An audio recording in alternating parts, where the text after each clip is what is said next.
Bonjour à tous, bonjour mes amis. Je vous fais cette petite vidéo pour vous souligner le péril dans lequel se trouve l'AES.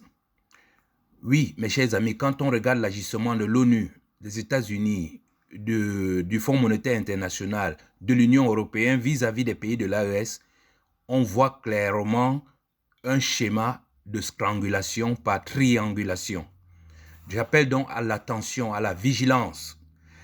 Mes amis, vous savez, nous les Africains, nous avons cette tendance à croire que ceux qui viennent de l'extérieur vont venir nous aider. Ça nous a déjà coûté une longue période d'esclavage, une longue période de colonisation et une longue période de néocolonisation. La situation de l'AES n'est toujours pas claire pour tout le monde, mais au moins, il faut que les dirigeants prennent les dispositions pour qu'à leur niveau, ce soit clair. Parce que l'AES, on dit AES, c'est Alliance des États du Sahel. Or, nous sommes déjà, nous dit-on, une confédération. Or, même si nous étions une confédération, mais soyons honnêtes, la confédération, je l'avais déjà dit dans une vidéo précédente, c'est l'union des États indépendants. Or, on voit bien que les trois États là ne sont pas encore indépendants. Or, dans une confédération, on délègue les compétences telles que la défense, la monnaie, la diplomatie. Mais ce n'est pas ce qu'on est en train de voir. Et c'est justement cette fenêtre que ces bandits internationaux et ces organisations coloniales sont en train d'utiliser pour fragmenter l'AES. Il faut reconnaître que l'AES aujourd'hui a fait un très grand virage. On peut parler par exemple de la révolution au Burkina Faso ou bien une refondation souveraine au Niger et au Mali. Mais en tout cas, si on est en confédération, mais passons tous à la, comment on appelle ça, à la révolution et on n'en parle plus. Mes chers amis, je vais aller en détail dans cette vidéo pour que vous compreniez de quoi je parle. D'abord, commençons par définir ce que c'est que la triangulation. La triangulation désigne une manipulation où une personne introduit une troisième personne dans une relation pour créer des conflits. Voilà ce qu'on appelle la triangulation. C'est ce que l'ONU, les États-Unis, l'Union européenne sont en train de faire. Et l'impact de cette triangulation est terrible. C'est-à-dire qu'on crée une confusion dans la communication. C'est-à-dire que l'objectif, c'est de neutraliser l'AES. En tout cas, retenez le principe suivant. Tous ceux qui viennent de l'extérieur ne reconnaissent pas l'AES. Partout, j'ai vu écrit les États-Unis, l'Union européenne, l'ONU reconnaît l'AES. Vous avez vu un document? Vous avez vu une déclaration? Pas du tout. Mais ils viennent s'intéresser à un seul pays de l'AES. Ils vont discuter soit avec le Niger, soit avec le Mali, soit avec le Burkina Faso, mais pas les trois à la fois. Et je vous dis, c'est pour ça que je dis qu'il y a une fenêtre ouverte dans cette non-clarification de la confédération ou de la fédération. Nous reviendrons là-dessus une autre fois. Mais retenez-le. Trianguler, c'est l'art de jouer à la fois son propre camp et dans celui de l'adversaire pour le neutraliser. Voilà ce que sont en train d'opérer ces pays-là. Quant à la strangulation au sens figuré désigne une pression, une contrainte ou un étouffement économique, financier ou administratif exercé sur une personne, une entreprise ou une entité. Ici, c'est sur l'AES. Entravant gravement son fonctionnement, son développement ou sa survie. Donc c'est pour ça que je vous ai dit, c'est une strangulation par triangulation. Mais ce qu'il faut retenir dans la strangulation, c'est que pour qu'il y ait une strangulation, vous devez vous rapprocher de la personne pour pouvoir tenir son cou afin de serrer et l'étrangler. Donc ces gens-là qui sont que les Africains ont chassé à un moment, ils se sont dit, oh tiens, si nous sommes loin, nous ne pouvons rien. Il faut qu'on se rapproche de l'AES pour bien lui serrer le cou. Comprenez très bien ce détail, c'est important.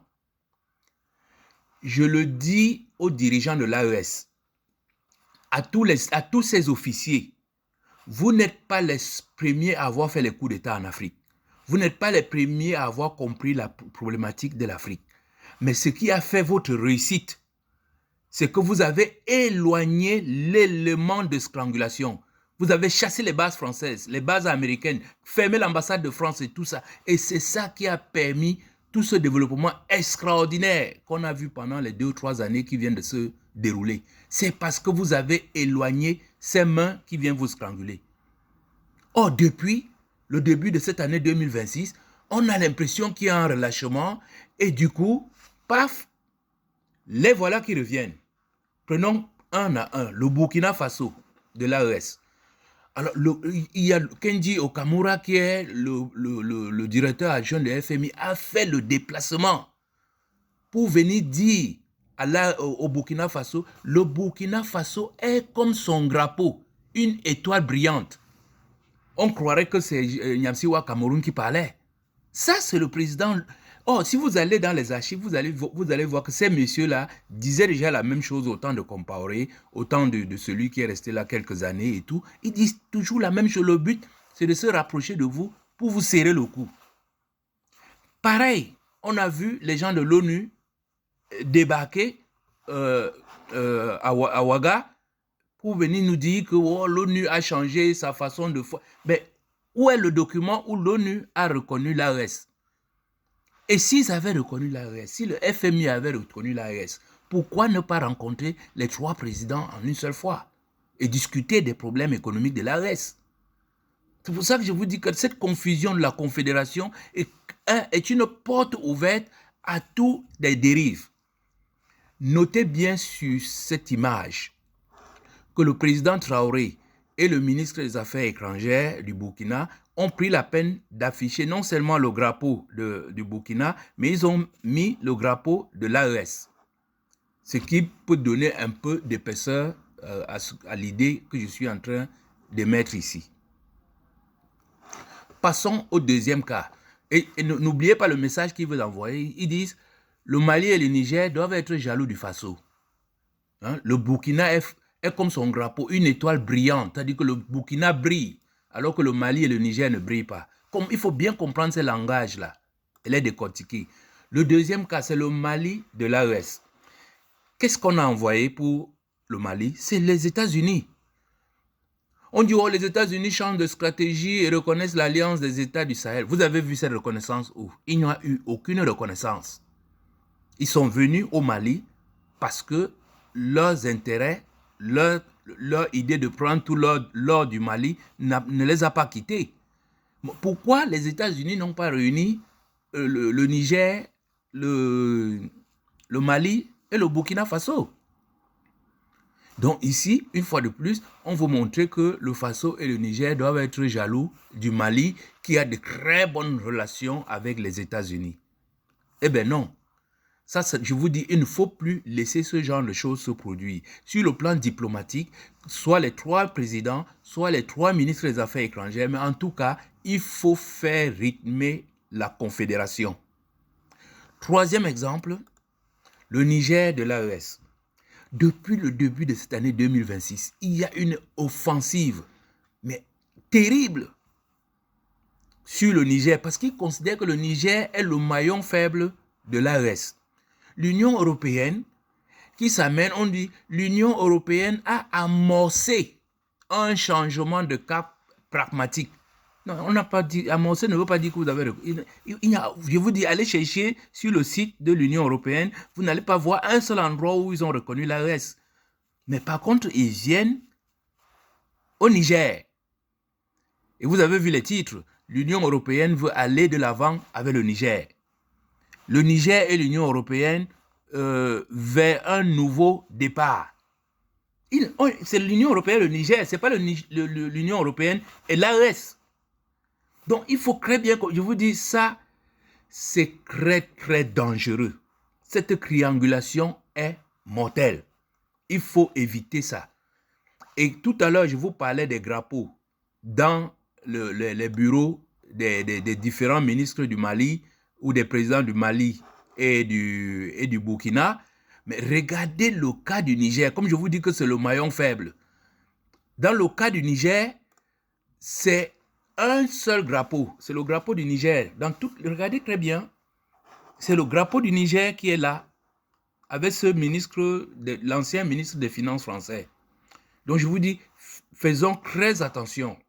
L'AES est en danger. Et mes chers amis, pour conclure, je disais que la triangulation qui peut déboucher sur une strangulation est un principe très simple que j'ai résumé sur cette image-ci. Vous avez là 3 frères qui sont assis sur une table. Il y a un escroc qui s'amène. Au lieu de discuter avec les 3 frères de tout ce qu'il veut venir leur vendre, je ne sais pas, il veut venir leur vendre du sable dans le désert, je n'en sais rien. Mais au lieu de s'asseoir avec les 4, ils prennent à chaque fois une personne, un des 3 frères en apartheid, dans un coin. Alors, regardez très bien ce qui se passe. Vous ne pouvez pas empêcher au Mali de penser que il se passe telle chose entre le Burkina et le FMI. Et de l'autre côté, vous ne pouvez pas empêcher au FMI d'aller raconter les histoires au Mali et au Niger en leur disant mais vous perdez votre temps ici. Le Burkina Faso a pris des décisions très importantes à vos détriments. Mais vous ne pouvez pas leur empêcher de penser ça puisque les réunions se sont faites en apartheid. Donc, je vous dis, faites très attention. Cette non-précision, je dis, cette incertitude sur la fédération, la confédération ou bien les pouvoirs qui sont délégués à la confédération est une porte ouverte à la triangulation et ça ne va pas. Je vous dis, si ça continue comme ça, l'AES ne fera pas long feu. Pas parce qu'ils ne sont pas déterminés ou quoi que ce soit, mais parce que ces gens-là auront réussi à brouiller la communication et planter un peu partout les graines de discorde. Je vais terminer en vous disant que si vous regardez l'attitude de l'Algérie vis-à-vis du Mali, c'est pareil. L'Algérie va vous dire, j'ai de très bonnes relations avec le Burkina Faso et le Niger, mais j'ai des problèmes avec le Mali. Et vous ne verrez jamais ces gens-là alignés sur les 3. Prenez le Maroc, ce sera le même discours. Vous prenez la Mauritanie, tiendront le même discours. Donc, je le dis encore une fois de plus, la triangulation doit absolument être évité. Et le seul moyen de l'éviter, c'est de préciser le cadre de la confédération actuelle et surtout déléguer les missions, surtout les missions diplomatiques, à une équipe solide, tripartite. Il n'y a plus de réunion à 3. Il ne faut plus accepter ça. Ça va faire des dégâts si on continue dans cette lancée-là. Voilà ce que je souhaitais dire par rapport à cette situation. Vraiment, cette année 2026 démarre sur les chapeaux de roue et ces gens-là sont venus en pleine puissance. Je dis bien en pleine puissance. Et quand on déploie ce genre de puissance, l'étranglement n'est pas très loin. Merci de m'avoir écouté et à bientôt.